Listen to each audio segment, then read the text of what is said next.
I'm Rick Hess, Director of Education Policy Studies here at AEI.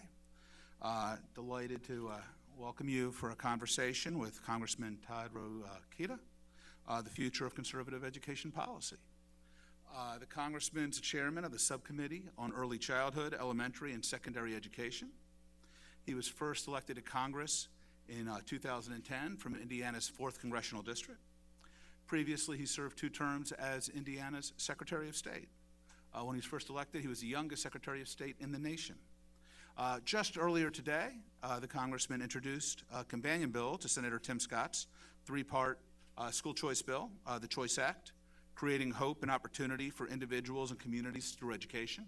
I suspect he might talk about that a little bit today, among other things. Congressman has also, pushed a whole suite of bills on education, even though not a lot is necessarily making it through the Senate to the President's desk.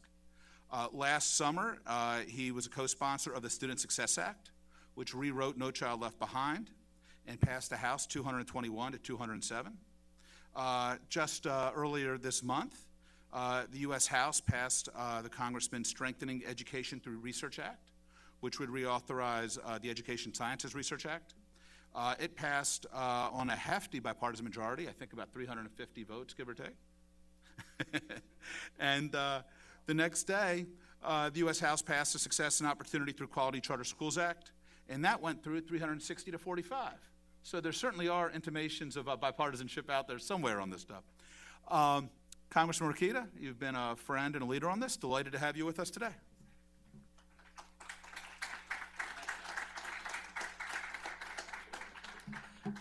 Thank you, Dr. Hess. I appreciate that introduction very much. Sounded better than when I wrote it. Appreciate that. Good to get set up here a little bit, but want to thank you all for your attention. I want to thank you all for your interest.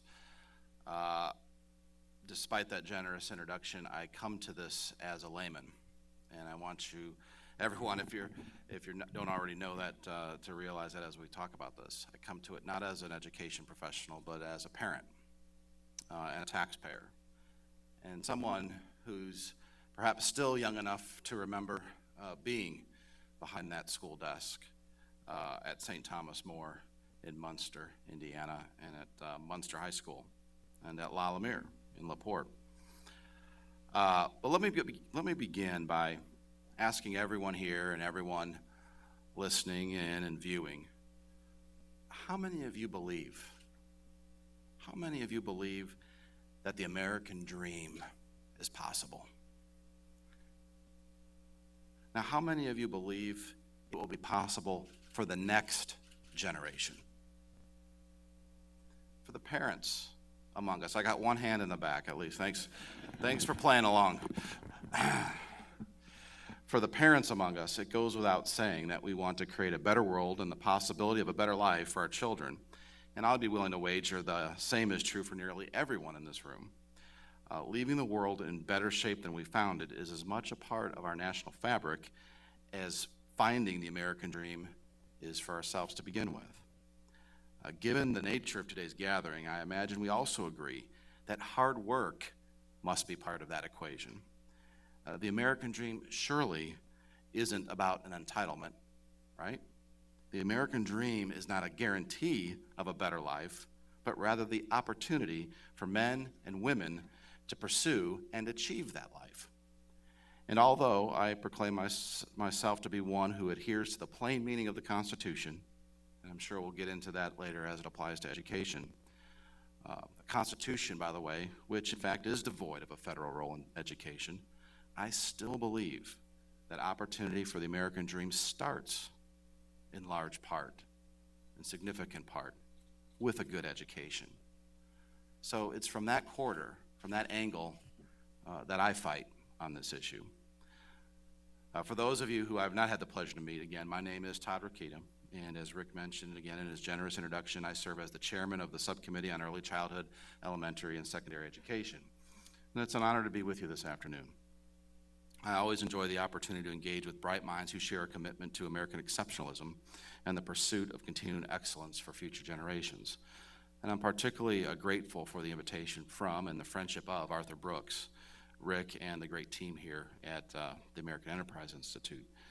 But what does education have to do with the American dream and American exceptionalism? A strong education system is essential to an exceptional America. Hopefully we agree on that. We cannot build cities and strengthen communities if our citizens cannot read. We cannot maintain the engaged citizenry needed to keep a quote-unquote free republic if our citizens cannot think critically. We cannot compete in an increasingly global economy if our citizens cannot even add and subtract. And unfortunately, that more and more is the reality. And we cannot keep our station as the world's innovators of commerce and of liberty without investing in the minds of our most precious citizens, our children. And sadly, right now, we are not faring well on the international stage. Our children are not reading at grade level, and math and science performance by U.S. students trails far behind our counterparts in the other developed countries. And here is what would be the comical irony if it wasn't just so plain sad. And the American education system, and especially, frankly, the public education system, is failing those its most passionate advocates claim to want to help. Sure, you can argue, as some have, that while we aren't universally successful, our best and brightest rival any in the world, and our leading institutions will continue to provide the high-quality instruction that will keep us afloat. Lord, let us hope.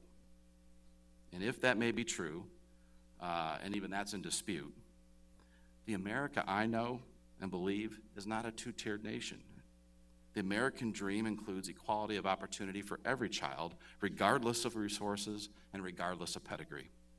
The American dream says a young woman who grows up in poverty can be the next Fortune 500 CEO, a Secretary of State, or dare I say, President of the United States.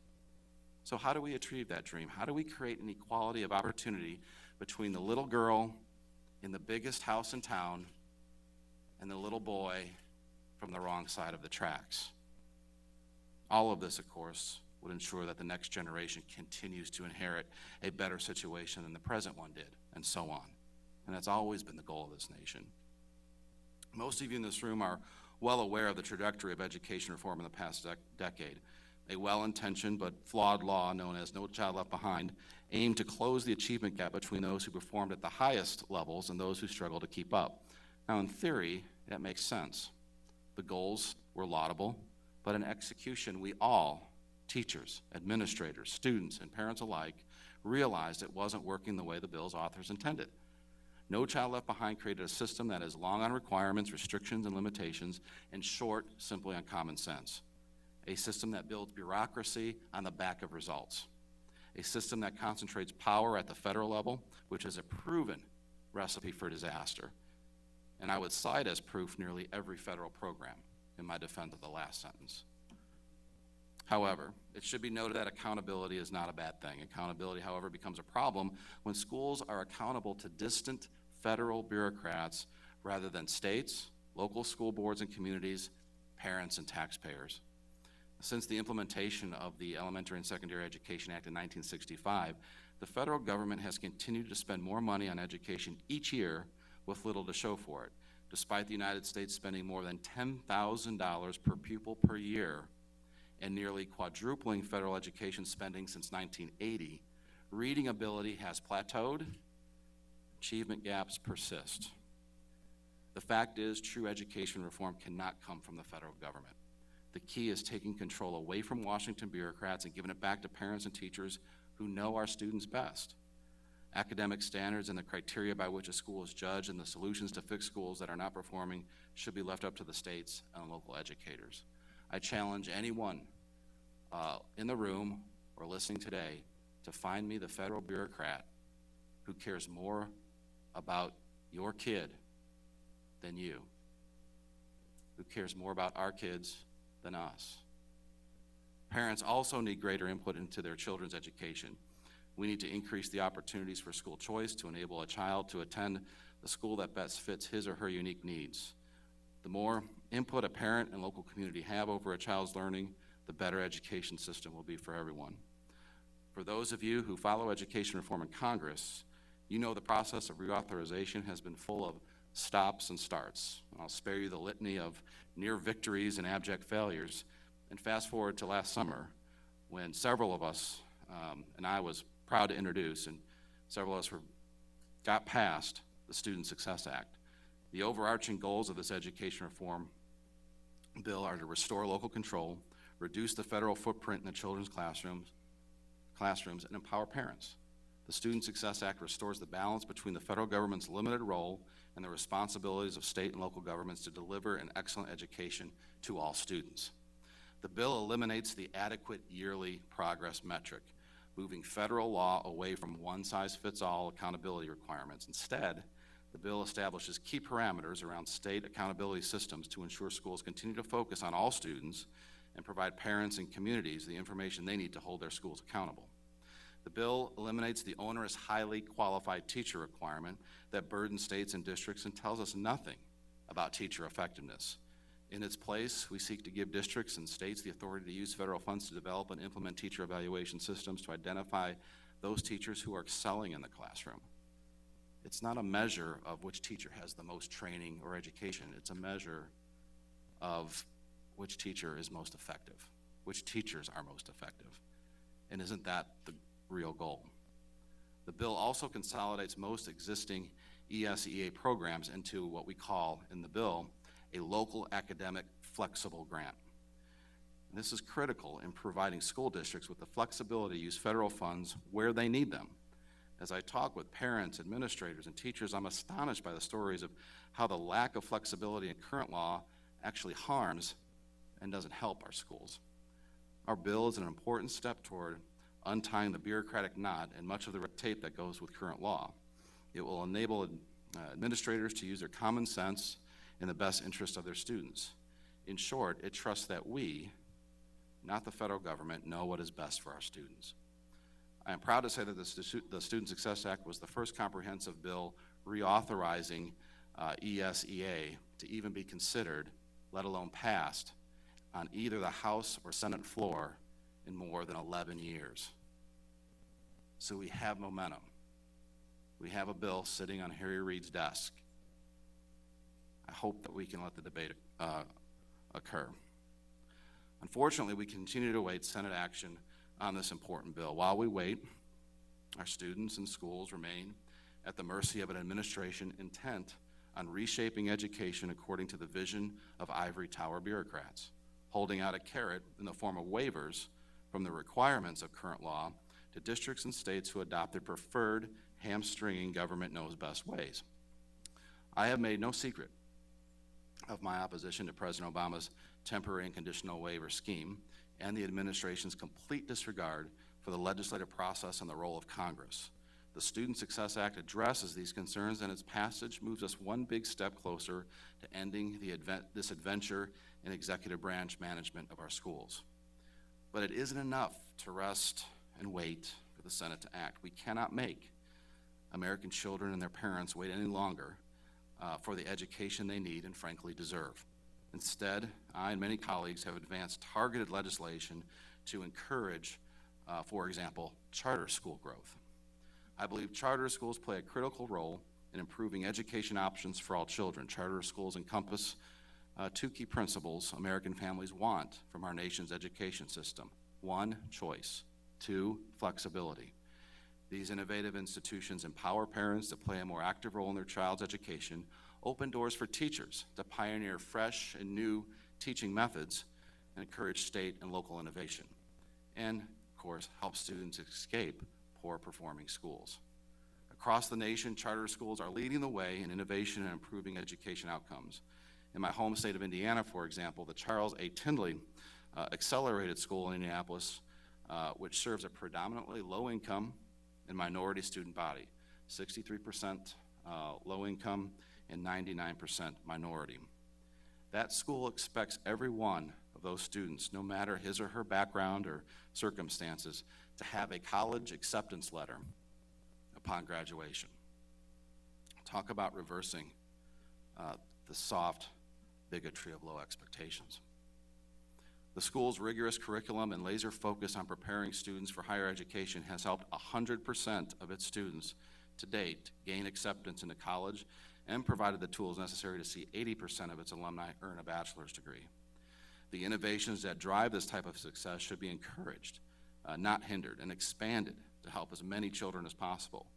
So to that end, I'm pleased to report that I, along with several other leaders on the Education and Workforce Committee of both parties, wrote and passed reauthorization of the current charter school program, and that's based on 3 principles. Update the program to better reflect the current position of charter schools in the education system. They're here. Let's make them better. Let's deal with them. Streamline the program to better leverage the federal dollar to support charter schools and support accountability and quality in charter schools. Then, just today, I also introduced, along with Representative Kathy McMorris-Rogers, Chairman of the House Republican Conference, the CHOICE Act, companion legislation to what U.S. Senator Tim Scott introduced in the Senate earlier this year and what Dr. Hess mentioned. The bill will encourage greater educational choice in 3 specific ways. First, IDEA portability. As you know, federal funds are provided through the Individuals with Disabilities Education Act, or IDEA, to ensure schools can meet the unique needs of students with disabilities. Currently, these funds are tied to individual schools rather than the students they intend to serve. The CHOICE Act would make these funds portable, transferable, following the student to the school of his or her choice, thereby expanding their educational options. The CHOICE Act also expands opportunities for military families.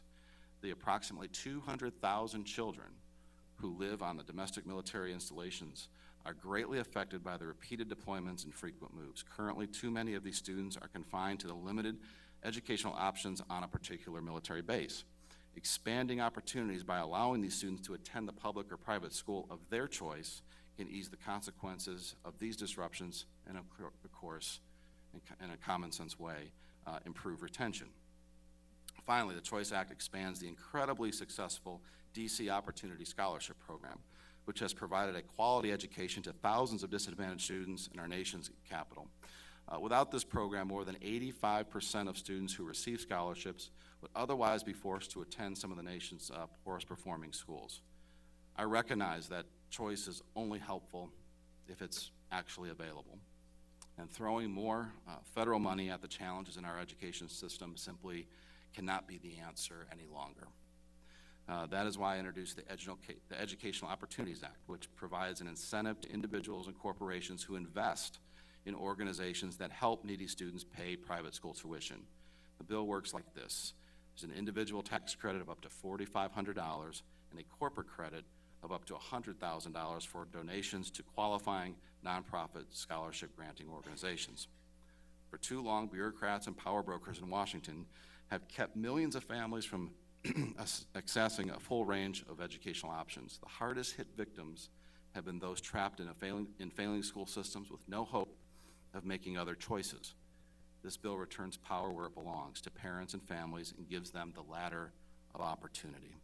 And it does this not by spending more money that, by the way, we don't have, but by encouraging private citizens and businesses to step up in partnership and make those scholarships possible. The Educational Opportunities Act also builds on something we have seen work well at home in Indiana to expand school choice to millions of low and middle income families across the nation. As some of you know, in addition to my role as a member of Congress, I'm also an aviator.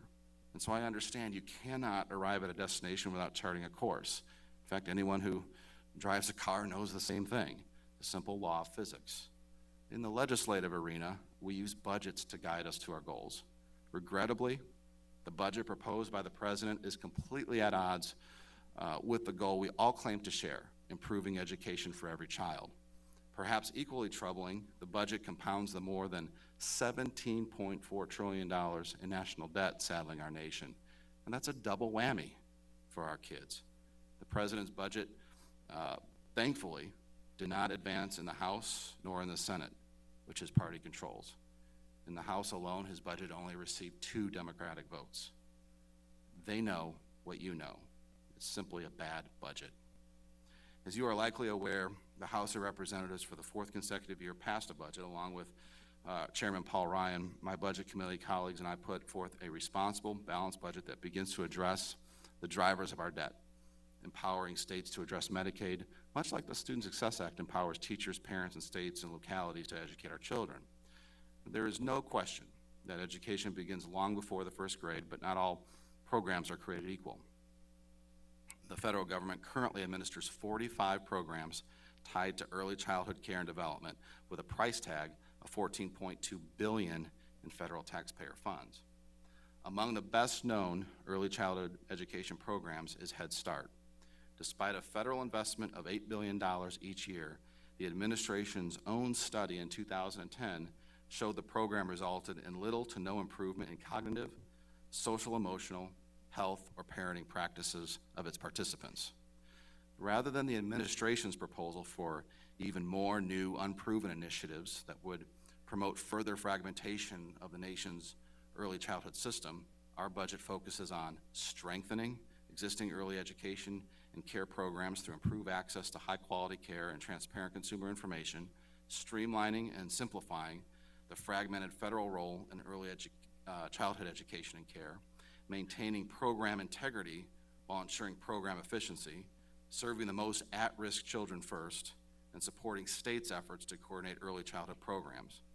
But no matter how well devised our budget is or how carefully crafted our legislative initiatives are, without follow-through, they do nothing to help our children or our children's children. The onus is on us as elected officials, thought leaders, and men and women who care about the future of our nation to stand up and demand progress.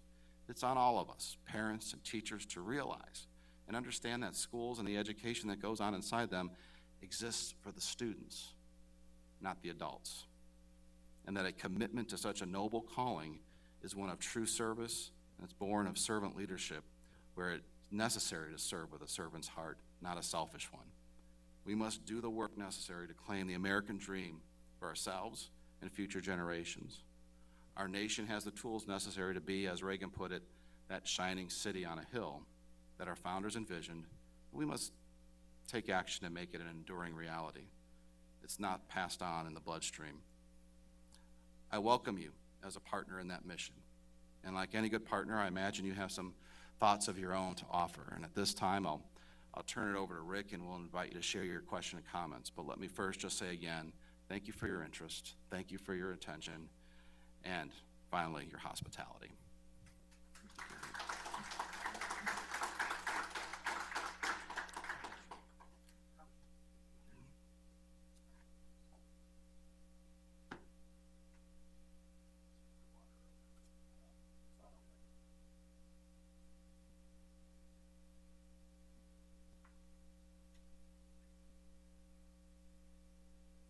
All right.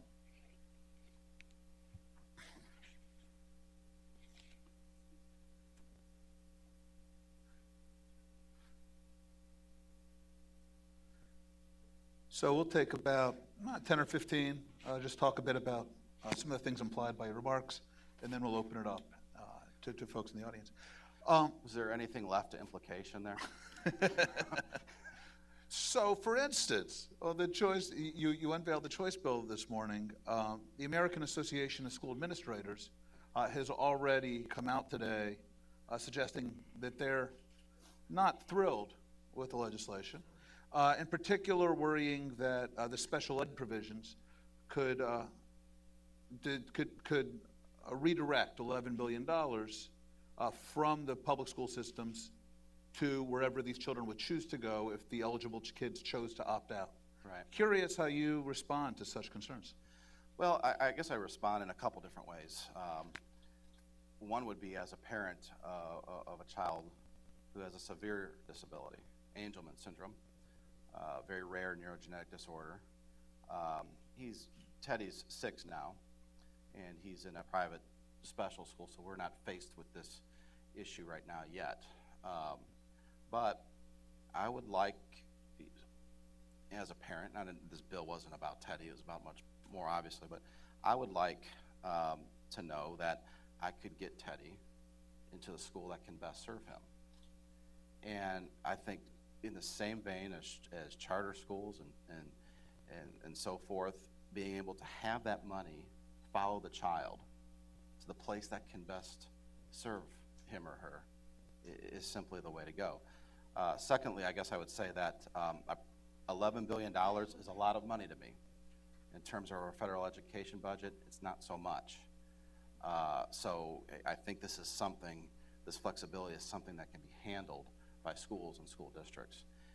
And given the population size of IDEA students, I think the money is much better spent if it's allowed to follow the student that really needs it, rather than be locked up in a certain school district where the student may not be needing to go.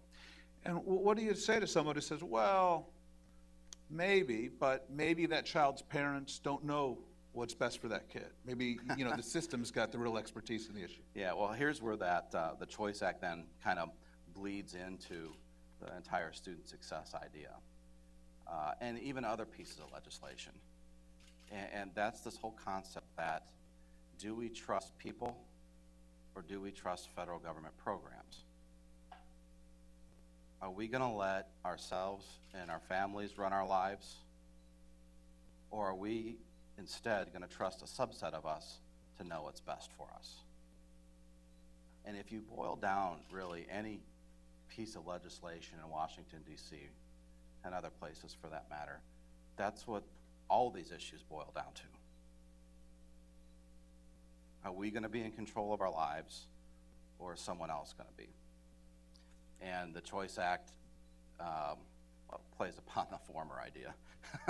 So, one place that there was a little bit left to the imagination was your discussion of No Child Left Behind was critical, but you also suggested that it had some virtues. I'm curious, on balance, No Child Left Behind, did it do more good or did it do more harm as you look at American education? No, accountability is a good thing, and No Child Left Behind introduced the wild notion of accountability. And so that was a huge step forward. But even the key author of No Child Left Behind, Speaker John Boehner, realized that its time had come, and he voted for the Student Success Act. Okay, so of course, again, what the Student Success Act does is says, yes, accountability is a good thing, but local parents and teachers, school leaders know how to measure accountability better than a one-size-fits-all program. That's what the Student Success Act difference is, in a nutshell. And so anyone who's an honest broker in this business, this industry, if you call it that, vocation, should recognize that accountability, number one, is good, that No Child Left Behind brought it. But now, after a decade of practice and data, it's time for 2.0.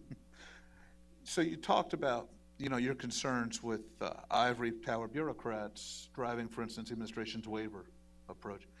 Obviously, folks at the Department of Education or advocates for holding the line on No Child Left Behind, groups like the Education Trust, fear that if more of this responsibility is pushed out to states and districts, they're concerned that states might turn a blind eye to impoverished areas, that districts might focus. How do you wrestle with those kinds of concerns, and how convincing do you find them? I still don't believe on the whole that that a federal program, a one-size-fits-all, bureaucratically managed kind of system can do it better. If you want to talk in terms of utilitarian numbers, can do it better on the whole than the local teacher, local school board, superintendent, school leader, taxpayers, that thing. Yeah, will mistakes be made?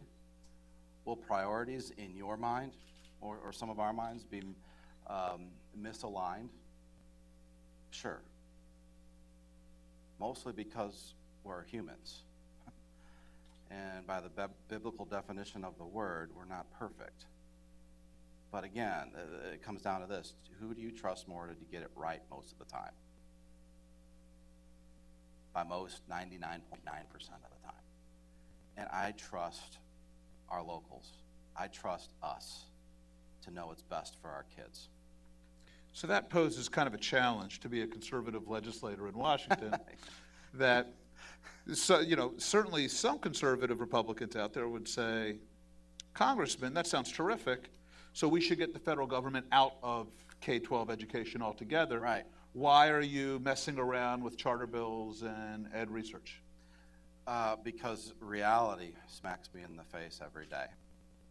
And if you want to come to the table and say, you know what, I am ready to take the vote on defunding the programs under IDEA that serve our disabled. I am ready to defund it all. I'm ready to do all this. You know, I'll stand shoulder to shoulder with you. I'm ready. You know, we filed bills before, and they've gone nowhere. The reality is, here we are with a national education board. And does everyone know what I mean by that? I mean that with these waivers are empowering one administration to control exactly what they think is important in every school across the nation. So that's what you get by not reauthorizing or not replacing No Child Left Behind. You get all these waivers that allow Arne Duncan and President Obama to have their will. And so I don't know anything less conservative than that, really. So yes, of course, it's a matter of degree. And I think what we laid out in the Student Success Act is the true hill and a good hill to fight on. And that is, let the states, let local parents and teachers, number one, have their property back. Property being their tax dollar. And number two, let them do what they think is best for their children. So how do you draw those lines as to what a conservative should be for in Washington and when reform is overstepping the appropriate bounds? It's a day-to-day judgment. You know, we try our best to adhere to the plain meaning of the Constitution, and that's why I put that line or two at the beginning of my remarks. I understand there is no federal role in the Constitution, no federal education role in the Constitution. I get that. Yet here we are. The way I look at it is, whether it's an education issue or other issues of similar consequence and similar dilemma, is if you're a business owner and you have an account, a customer who owes you, let's say, $2,000, and that customer comes in one day, he's in arrears on his account, and he says, look, here's a check for $1,000, and I'll work on the rest. Do you not take that $1,000 right to the bank and cash it, deposit it, and then work on the next $1,000 that he owes? Do we not lock in the gains as long as they're real? As long as on the whole it's an advancement? And so that's the kind of lens I try to look at this stuff through and allow me to sleep better at night, at least. And on the other side, what do you say to groups that say, my goodness, you talk about trying to dial back the federal role in education, but in the Choice Act, in the Student Success Act, you're radically expanding the use of federal dollars to support student choices. And this is going to have effects on school districts as they lose dollars. The short answer I say to them is competition's a good thing. Again, it's our property to begin with, not yours to direct. And competition is good in other industries. Why isn't it good in education? And this is going to sound crass, and the critics who are here or listening in are going to take it the wrong way. But you know, think about these kids with a dollar sign over their head, not in a negative way, but just, you know, customers. And these schools and these teachers fighting for customers, to do a good job for those customers, to do a good job for these kids. I mean, that's how I envision it. And so again, competition's a good thing, and I think it can apply here. So you have jurisdiction over pre-K in the House, obviously, in the president's budget. Substantial proposal. Secretary Duncan's been talking about it a lot. What's your thinking on pre-K and particularly on the federal role? Well, you know, originally I was, and I'm still evolving on the issue. I'm still concerned about this. I thought, well, geez, we're institutionalizing, quote unquote, these children at a younger and younger age. And we're barely letting them be kids, and we're barely letting the parents be parents before they're sent to the pre-K. And then as I've been in this role specifically, I've gone to more and more schools, and one pops to mind right now. It's an Educare school that's in Chicago. It's built in what would have been the shadows of the Robert Taylor homes, South Side Section 8 housing that's now long for at least a decade now been torn down. And Educare was built up, basically in the footprint of that. And when I toured Educare, I noticed that there were adults there who were not teachers, parents of some of these kids. Started early preschool, I do believe. Certainly very, very young. And I asked, what are the parents doing here? And they said, well, now we're in a situation where for two generations now, the parents of these kids have never been parented.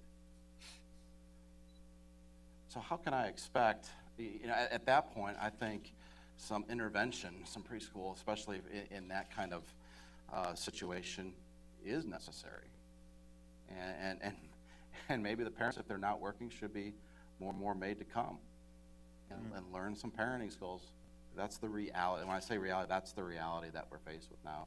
And we can turn a blind eye to that, or we can try to help. And do you think there's a federal role in helping to fund that or support that? It's tough. It's hard. I understand. But again, certainly if the states and the locals should have the flexibility with, again, their own money to make that a priority if we had a situation like I saw at Educare. In other places, maybe that's not such a big deal, and that money should be spent otherwise.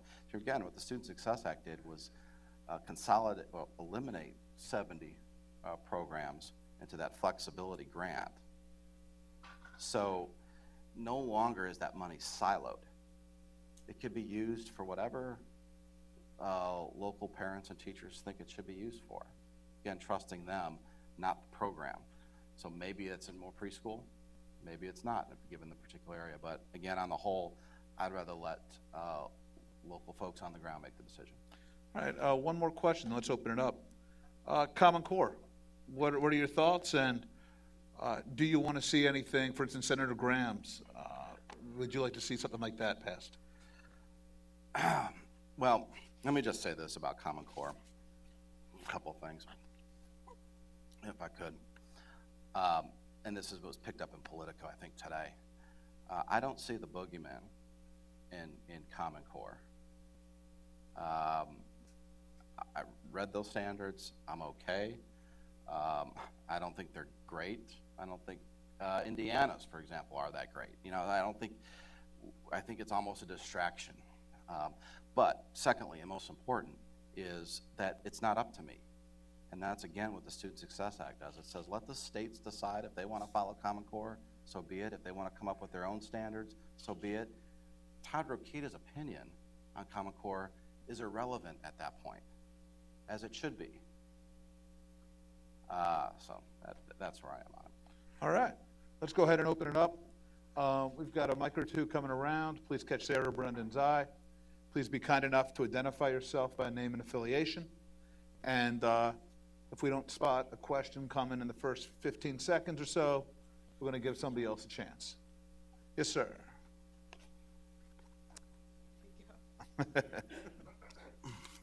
Nap Nasworth with the Christian Post. I didn't understand what you were saying about the waivers, and in your speech you used the phrase Obama's temporary conditional waiver scheme. What were you talking about? Yeah, thank you for allowing me to clarify. So because No Child Left Behind hasn't been reauthorized for several years, right? We can't get the reauthorization for No Child Left Behind into law, or we can't get it replaced. Student Success Act would be a replacement alternative for No Child Left Behind. Yet, for example, even though it passed the House, and it's the only thing that passed the House in the last 11 years, passed House or Senate in the last 11 years, it sits on Harry Reid's desk. This allows an opening for the Department of Education to issue waivers to states to get out of No Child Left Behind. And it gives a tremendous amount of discretion and therefore power to the Department of Education to decide whether a state gets the waiver away from No Child Left Behind. And it's because that law or an alternative hasn't been put into place that power exists.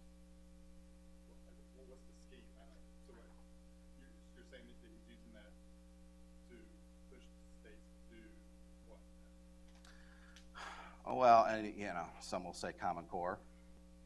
So, depending on where you are in terms of your education policy, things that you may not like. And if you don't think anything that they're doing particularly is wrong or bad, it's just the fact that it exists and could be done is a scheme in itself. And the waivers, they still get the federal dollars, they just don't have to abide by the requirement? Of No Child Left Behind, Yeah,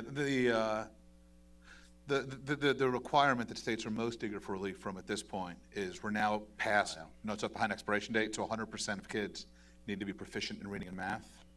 I'm sorry, I see what you're saying. Yeah, a lot of the standards now can be that No Child Left Behind, one size fits all, albeit, but the standards can be, and the accountability measures can be set aside. You don't seem convinced of my answer. I'll try again later. Let's go to someone. Yes, sir. Hi, my name is Patrick Burke. I'm with the Center for Education Reform. Congressman, thank you for being here. My question is, your home state of Indiana has really been comparatively a leader in introducing choice and charter-oriented policies. And I'm wondering if there are specific reforms that you've seen at the state level that have had a positive impact, and how you might see them translate at the federal level. Well, a lot of it we track. A lot of this, what we've done in Indiana, we tried to track in the charter renewal to strengthen what we do as a federal component. Let me just go through a few of them here. And again, a lot of this was taken from Indiana. Grants to support high-quality charter schools awarded to state education agencies, state charter school boards, governors, charter school support organizations, facilities aid, national activities that will allow the Secretary of Education to operate a grant competition for charter schools. Those are examples of things we can do to put the charter schools on parity with the same kind of attention and money, frankly, that the public school gets. So what we've done in Indiana is to not say that charter schools are some kind of other thing or a lesser thing. They're there. They deserve to be treated as any other school would. So it's more of an attitude, I would say, or an approach than anything else. So we tried to mimic a lot of that in our charter school renewal bill that, again, passed with bipartisan support out of the House.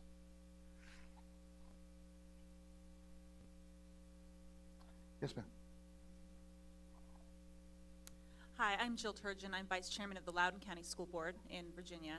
A couple of things I wanted to touch on. One was the charters.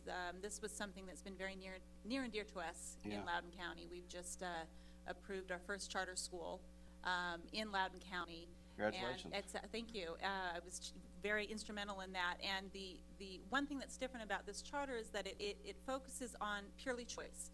It is not necessarily for students at risk.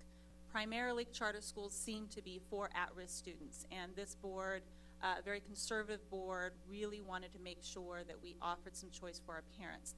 What types of changes are you seeing in this movement? I know I've been watching CER and seeing what they've been doing, but with regards to charters purely for choice sake, I know so often charters are needed for some of those at-risk students in those high-need areas, but what changes have you seen that will help us move more towards providing choice for families rather than focusing on the at-risk population?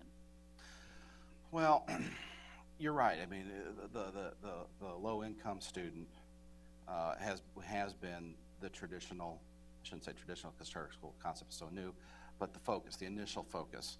And now it's a matter of evolution.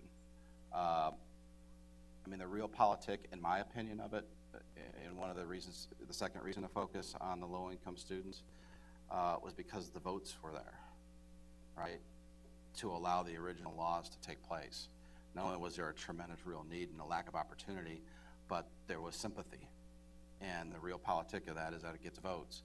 And so what I see you doing, I'm glad this is news to me, what you're doing in Loudoun County, and I appreciate it. I think this is kind of the breakthrough now. Yes, charter schools are good. Now they're good for everybody. And I think it's just more of a natural evolution, and I think you're going to see that across the country more and more. I'll let Dr. Hess. No, but Congressman Ashley, I think that's a terrific point. We know, for instance, that about 70% of American parents I'm give gonna their say, you're a lot more relaxed at this thing than I am. You're about ready to lay down. Yeah, it's these chairs, they have that effect on me. Right, we know that about 70+% of parents give their kids school in A or a B. So most parents, and so they're not necessarily looking, because most middle-class families, frankly, when they bought their house, one of the things they took into account was the school system. But what they may be looking for is other kinds of learning opportunities. They might not like their child's math program. They might be looking for arts instruction that their school has. Are there ways that we can think about expanding choice so that even if families like the school their child attends, we can expand the number of choices available to them in terms of course selection or programs available? Yeah, I think that's where this is all going. I don't think you need me to tell you that, but I think that's going to be, again, the natural evolution, especially the course work. I know we're reading material right now that if not choice in school, choice in course. You take the core, but then if you want to, and with technology now we can do these kinds of things, right? You could take a course over here, take a course over here, and let it all be counted. Flexibility, the competition, again, all a very good thing. And these school districts in the middle class and upper scale neighborhoods, I think, kind of will take care of themselves in that regard. Now, obviously, some advocates in the reform community are worried that this kind of broadening can move the focus off of the neediest kids. Do you have any thoughts on how you hold the coalition together through those kinds of concerns? I'd like to know your thoughts, though.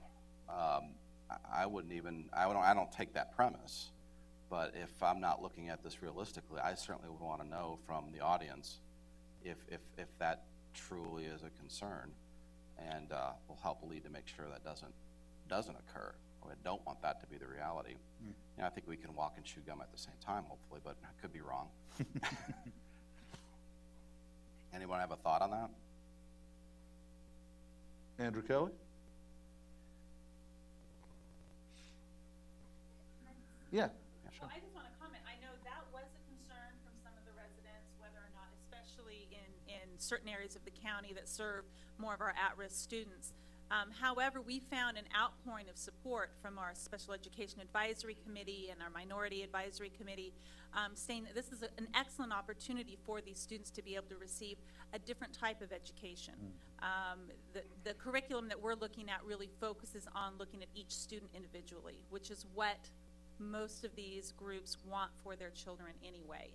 And we are a very, very large district. We have over 70,000 students. And so to be able to offer that type of individualized instruction is very difficult in a district that size. So this really is I think, a good marrying of the two. It's choice, but yet really focusing on some of at risk, and it could be defined many different ways, whether financially or as far as special needs students. So. And how many semesters into this are you, or is this the very beginning? We actually will be opening in the fall. We've spent the last year reviewing this charter application, and they're getting off in August. They're also doing a year-round schedule, which is something different and unique. Very good. So, to your question, Congressman, for instance, Howard Fuller has talked about this forcefully in the Milwaukee case, where there's a concern that if you expand vouchers too high up the income chain, that you wind up with middle class or families taking available seats at the schools. So there's a notion that in order to really make sure that this works for needy children, at-risk kids, that you want to make sure the program is focused on those folks who are low income.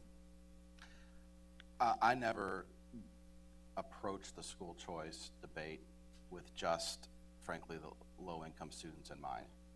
And again, I think we can accommodate everyone. If we have to have some prioritization, that is fine. I prefer that more than a lottery. And take care of one group first, move on to the second. But what an incentive to take care of everybody then. If we prioritize it and get make sure one group's taken care of first and then move on. I think we can do it. I like to approach it glass half full. Nick? Neil Snyder with the American sorry. Speech Neil, Language sorry. Hearing Association. Nice to meet you. Nice to see you Nice to see you again. Yeah, thank you. I was wondering if you could talk a little bit more about your special ed school choice, given that the federal government only funds about 16% of the costs. How does that work are the state and local still picking back their local dollars to compensate? I'm just wondering, Yeah, can't buy the services now, will buy the services in this rubric? yeah, it's a great question. You know, if the Choice Act allows IDEA portability, what about the state dollar? I believe the way our language is written, it's the state's choice still. So you have to have a state to go along with it. I'm getting nods from the lawyers, so we're good. So, you know, again, it's, you know, if, you know, perhaps if the states don't want to be compliant or don't want to go along with it, don't think it's a very good idea, maybe it won't happen in that particular area. But again, this is an opportunity to, again, allow the possibility for the money to follow the student. And are I you, think on the whole, that's better. and Congressman, are you okay with that? If we think about two competing values, expanding choice for those children and deferring to the rights to states to make their own call, should the feds put a thumb on the scale on the side of choice or a thumb on the scale on the side of it's a state decision? That's a great question. I think in just off the cuff, I think in terms of choice, I think that's the way my language that we wrote, you know, follows that philosophy. You have to make the call. I'd rather expand choice. I'd rather expand competition. All right, I think we have time for one last question. Do we have? If not, let me put this one to you because it comes up in terms of some of this ability to customize instruction around kids. There's been a lot of concern around student privacy issues as we talk about big data, as we talk about womb to workforce data collection. We've seen a lot of action in state legislatures. We've seen folks in Washington talking about writing restrictions on student data collection and data use. Curious if this is something that you expect that, you know, that your subcommittee is going to be tackling, and what are your thoughts on the issue? Must be getting my emails from the NSA or something. Oh, that's a bad joke about a data collection question. Timely if it.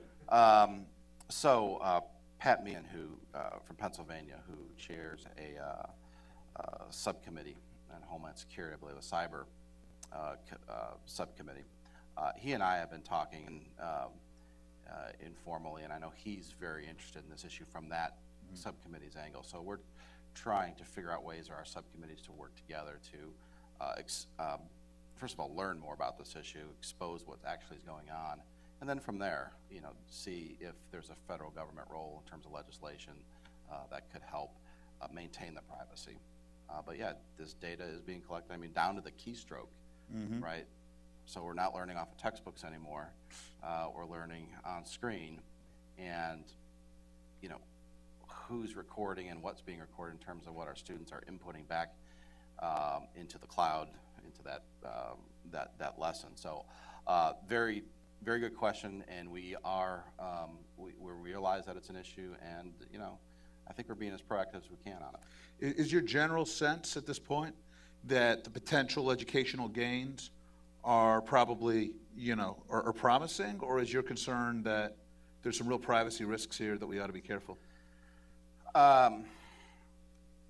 To be determined. I think, you know, we're trying to be honest brokers about this. We want to learn. We want to have witnesses from across the spectrum come in and tell us what they think, tell us what they know, and then I can make a decision.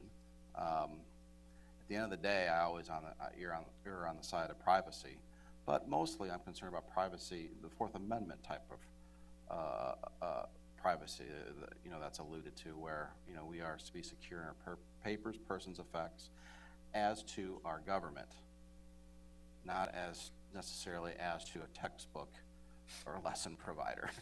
You know, that's different. And you know, I have a contractual relationship, to put this in another realm, with Verizon. The students in the school district would have a contractual relationship with that lesson provider. My main concern in terms of privacy is as to our government. Terrific. Congressman, thank you very much for being with us today. Thank you.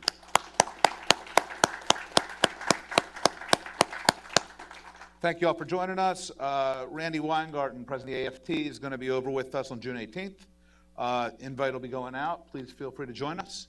Have a terrific afternoon. That's great. Oh, thank you.